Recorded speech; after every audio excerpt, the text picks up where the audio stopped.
24। नमस्कार, खबरें जारी न्यूज 24 पर मैं हूं आपके साथ मकसूद खान। 84 कोस का ब्रिजधाम जिसके रोम रोम में बसे हैं राधा और श्याम। श्री कृष्ण और राधा की मौजूदगी के यहां अब भी साक्षात प्रमाण ब्रिजधाम का भांडिरवन ऐसे ही अद्भुत और अविश्वसनीय रहस्यों से भरा है। कहते हैं ये वो धाम है जहां भगवान श्री कृष्ण और राधा की शादी हुई थी और उनके हाथों के निशान अब भी यहां मौजूद हैं। चमत्कारों और अद्भुत रहस्यों से भरी इस ब्रिजधाम की पूरी कहानी इस रिपोर्ट में देखिए।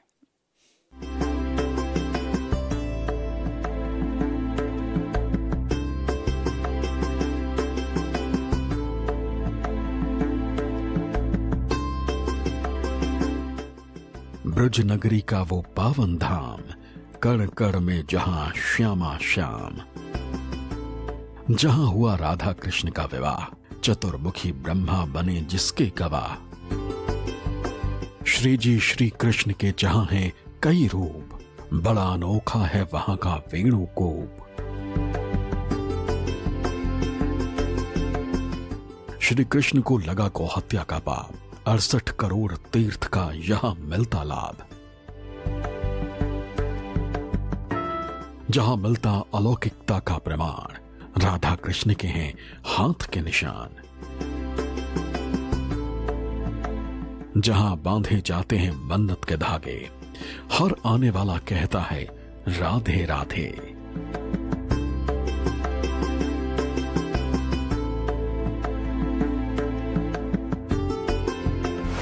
ब्रज के रज चंदन बनी, माटी बनी अबीर, कृष्ण प्रेम रंग घोल के लिपटे सब ब्रजवीर।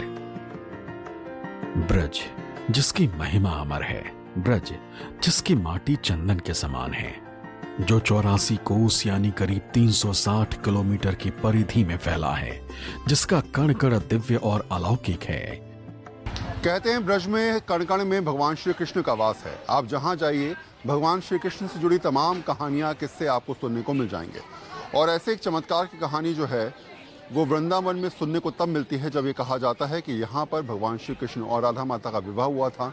यहाँ एक कुआं है जहाँ पर उसका जल अपने आप सफ़ेद हो जाता है और यहाँ पर एक वृक्ष है जिसमें से बांसुरी और ढोल नगाड़ों की आवाज़ आती है।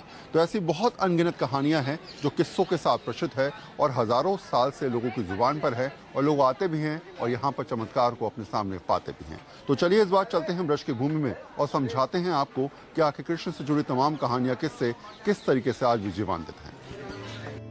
श्री कृष्ण नगर मथुरा के इसी ब्रजधाम के माट तहसील में एक अत्यंत ही प्राचीन और पवित्र वन है जो ब्रज के 12 मुख्य वनों में से एक माना जाता है और इसका नाम है ब्रज का भांडीर वन। जिस प्राचीन जगह का हम जिक्र कर रहे थे वो मंदिर है प्राचीन मंदिर राधा कृष्ण विवाह स्थल। कहते हैं भगवान कृष्ण और माता राधा का विवाह यहीं पर हुआ था और हजारों साल से ये मंदिर यहीं पर है। तमाम लोग आते हैं, पूजा अर्चना करते हैं और इसी मंदिर में कहीं ना कहीं अपने आप को अभिभूत पाते हैं। कहा जाता है यहाँ जो भी मांगा जाए उसकी मन्नत हमेशा पूरी होती है। किसी का विवाह नहीं हो रहा तो उसका विवाह हो जाता है और किसी की संतान अगर नहीं हो रही तो उसकी संतान की प्राप्ति भी हो जाती है। तो चलिए ज़रा इस मंदिर के अंदर चलते हैं और समझाते हैं आपको कि आखिर 5000 साल से चलती आ रही कहानियों में जो सच्चाई है उसकी असल वजह क्या है और उसके पीछे तात्पर्य या बातें क्या हैं। मंदिर से जुड़े चमत्कारों की कहानियां तो आपने खूब सुनी होंगी, लेकिन भगवान श्री कृष्ण और राधा माता का जो मंदिर है उसकी पहले प्रतिमा के दर्शन कर लीजिए। दर्शन में आप देखेंगे कि भगवान कृष्ण और माता राधा की ये प्रतिमा ऐसा लगता है कि अपनी आंखों से कुछ कहती नजर आ रही है और ये प्रतिमा यहाँ पर करीब करीब मान के चलिए हजारों साल से लोग कहते हैं ऐसी है। ये मंदिर ये स्थल तो अपने आप में दिव्य है ही और शायद यहाँ पर जो परिवार इस जगह की पूजा करता है वो भी करीब 25 पीढ़ियों से यानी मान के चलिए करीब 500-700 साल से लगातार मंदिर में सेवा भाव के लिए लगा हुआ है। भांडेर वन जिसके कण कण में बसे हैं राधा कृष्ण, जहां आज भी होते हैं चमत्कार। श्यामा श्याम अब भी सुनते हैं भक्तों की पुकार। कहते हैं इसी भांडीर वन में श्री कृष्ण और राधा का विवाह हुआ था, जिसे किसी और ने नहीं बल्कि सृजन के देवता चतुर्मुखी ब्रह्मा जी ने कराया था, जिसका प्रमाण संक्षिप्त ब्रह्मव्रत पुराण और गर्ग संहिता में भी मिलता है। इस रहस्य का सच जानने के लिए हमारे रिपोर्टर वरुण सिन्हा उस प्राचीन मंदिर में जा पहुंचे जिसे राधा कृष्ण की विवाह स्थली कहा जाता है। यहाँ हमें एक शिलापट्ट पर राधा कृष्ण के विवाह से जुड़ी कहानी लिखी मिली। भगवान कृष्ण और राधा माता की शादी को लेकर बहुत सारे सवाल भी हैं। कुछ लोग कहते हैं शादी हुई और कुछ लोग कहते हैं नहीं हुई। अब जरा इस कहानी को समझिए। ये ब्रह्मवैवर्त पुराण में लिखा हुआ है और ये कहानी बाकायदा यहाँ पर उकेरित गई है। एक दिन नंद बाबा कान्हा जी को गोद में लेकर भांडेवन गाय चराने आए। श्री कृष्ण की माया से बहुत तेज आंधी, बारिश, तूफान आने लगा, जिससे घबराकर नंद बाबा कान्हा जी को छिपाने लगे। तभी वहाँ पर दिव्य वेश में राधा रानी प्रकट हुई। नंद बाबा ने कान्हा जी को राधा रानी की गोद में सौंप दिया। राधा रानी कान्हा जी को गोद में लेकर भांडेर वन के एकांत वन में पहुंची, जहां कान्हा जी बाल्यावस्था से किशोर अवस्था में बदल गए। तभी वहां पर उनकी माया द्वारा 1000 खंभों का स्वर्ण व रत्न जड़ित मंडप, जो कि 1000 वर्ग मीटर में फैला हुआ था, प्रकट हुआ। और उसी मंडप में ब्रह्मा जी ने सनातन रीति से दोनों का विवाह संस्कार कराया और ब्रह्मा जी के द्वारा इसी स्थान पर राधा रानी की मांग भरवाई और विवाह संपन्न हुआ। विवाह उपरांत ये जो मंडप बनाया गया था वो गायब हो गया। ये कहानी जो है वो 2 जगह मिलती है। एक तो मिलती है ब्रह्मवैवर्त पुराण में और दूसरा मिलता है गर्ग संहिता में। गर्ग संहिता गर्गाचार्य की है, जो भगवान श्री कृष्ण के गुरु भी थे। उन्होंने भी इस बात का वर्णन किया है कि भगवान कृष्ण और राधा माता का विवाह हुआ था।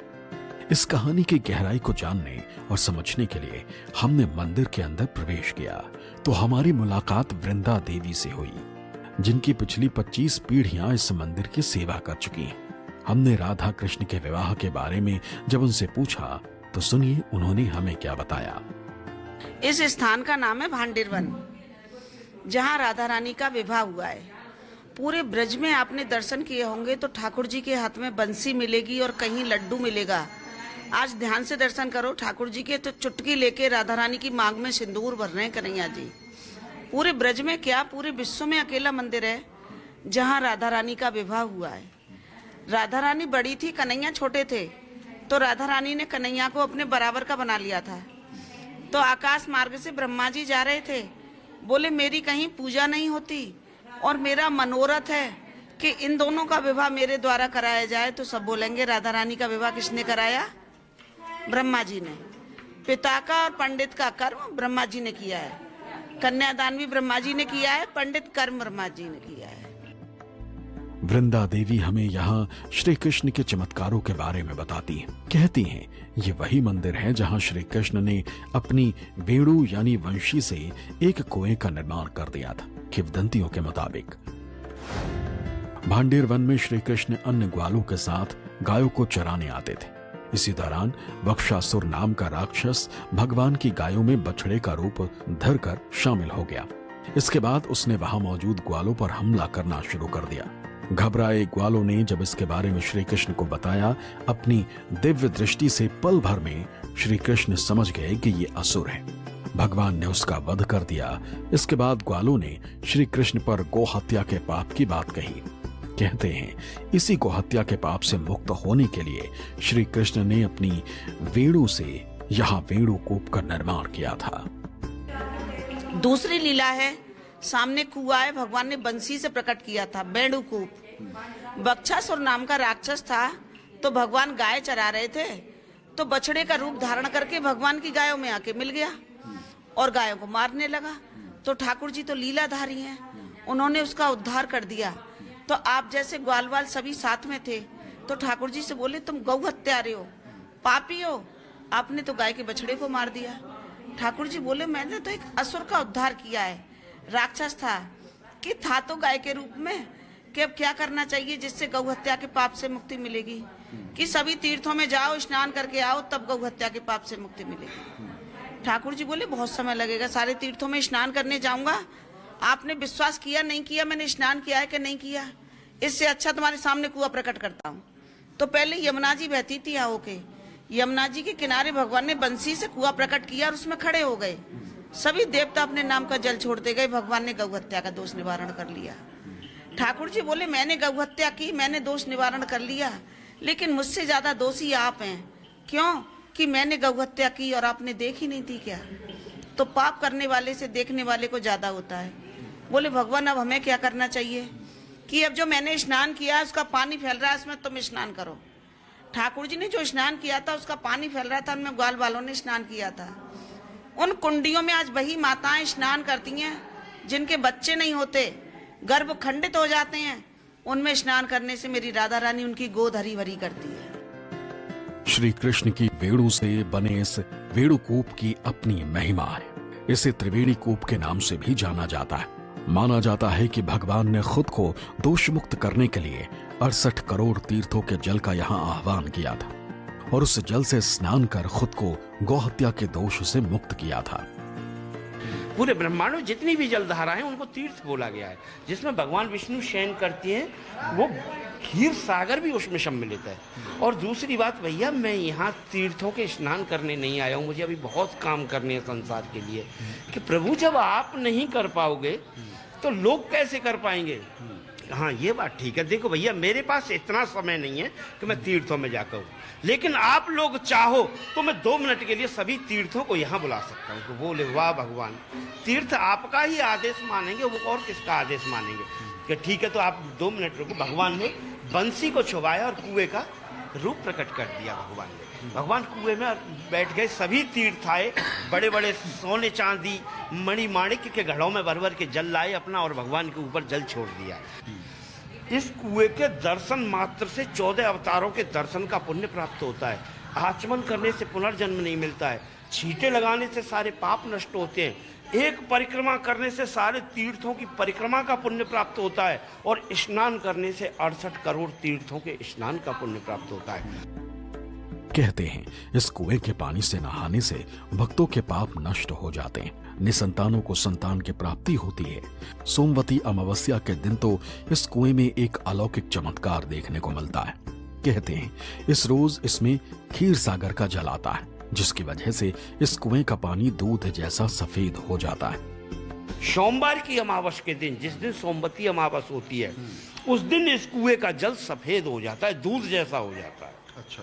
उस दिन मान्यता है कि सभी तीर्थों का आगमन होता है। यहाँ पे विशेष रूप से क्षीर सागर का आगमन होता है।